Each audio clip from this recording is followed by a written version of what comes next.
We all will likely borrow money at some point in our lifetime, so it is crucial that we understand loans and how they work. This is how loans work with basic finance. Let's go ahead and hop right into it. Loans are everywhere.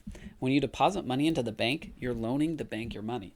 When people go to buy a car or house, they almost always take out a loan. Whenever you use your credit card, you're taking out a loan. Some people even take out loans to start businesses. With all this in mind, let's move on and talk about interest. Interest is the key to understanding loans, as interest is simply the cost of borrowing money. If you are the person receiving the loan, then you'll be paying interest on the loan, and if you are the lender, then you will receive interest in addition to the original amount that was borrowed from you. Let's look at an example of this. Say that Steve wants to buy a car. Steve goes to the bank for a loan, and the bank tells Steve that they will loan him $1,000 for 1 year at a 10% interest rate. All that this means is that Steve will have 1 year to pay back the bank, and that when he does pay the bank back, he will not only be paying back the original $1,000, but also he will be paying them $100 in interest. This $100 is calculated simply by multiplying the original loan amount by the interest rate. Now, for a more realistic and complicated example, when you take out a loan, you will often have set payments that are given to you.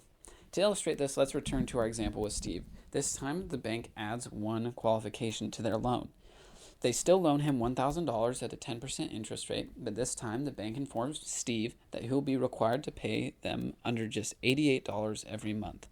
To make this simpler, I will draw what is known as an amortization schedule. This schedule lists payments, how much interest is paid for each payment, how much principal is paid in each payment, and the cumulative loan amount remaining. But before I draw this amortization schedule, we will review some vocab. So first, period. A period is just a span of time in the finance world, and in this example, the period is going to correlate to the months, so we'll have 12 periods.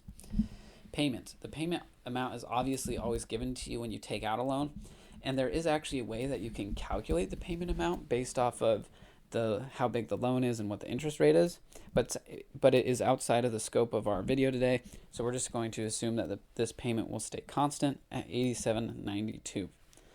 Interest. Once again, interest is just the cost of borrowing money. And principal. Principal can be used in a couple different ways in the finance world, but for this video, principal will refer to the amount of the original loan that is paid in each payment. So let's jump back into the amortization schedules. These are super important to understand when you take out a loan for a car or a house, and you need to understand them. We'll work on making Steve's amortization schedule together. For the first month, the payment is $87.92. We can then calculate the interest by taking the loan amount of $1,000 and multiplying it by the interest rate. But before we get too far, this is where it may get a bit confusing. 10% is the yearly interest rate, but since Steve is only paying interest on 1 month's time, we need to divide the 10% by 12. When we calculate this all out by doing $1,000 times 10% divided by 12, we will get $8.33 as a result. We then can calculate the principal amount by taking our payment amount of $87.92 and subtracting the interest of $8.33. When we do this, we find out that our principal paid for the first payment is $79.58. And so I know that might have been a lot, but let's just take a step back, look at these numbers, and I'll explain what they mean. The payment is obviously self-explanatory, and the interest simply just means that out of the $87.92 payment we paid to the bank, $8.33 of that was paid solely for the privilege of taking out the loan. The principal amount, which was $79.58, is what actually goes to pay off the $1,000 loan you took out.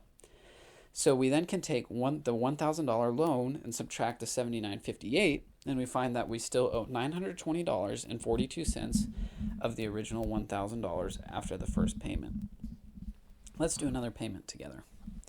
For the second period, the payment is once again $87.92. We calculate the interest by taking the loan amount, which is now $920.42, and multiplying it by the interest rate. When we do this, $920.42 times 10% divided by 12, we get $7.67 in interest.